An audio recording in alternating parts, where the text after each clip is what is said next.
सैयद तबारक हुसैन शाह मरकज़ी सजादा नशीन दरगाह मुक़द्दस शकरीला शरीफ से आपसे मुखातब हूँ, क्योंकि ये इलेक्शन हो रहे हैं तो इसलिए हमने अपने पीर व मुर्शद हजूर पीर सियाल लाजपाल गरीब नवाज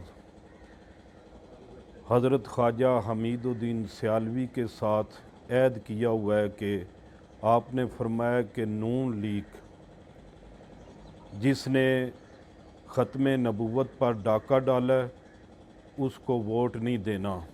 बताइए तरबियत है।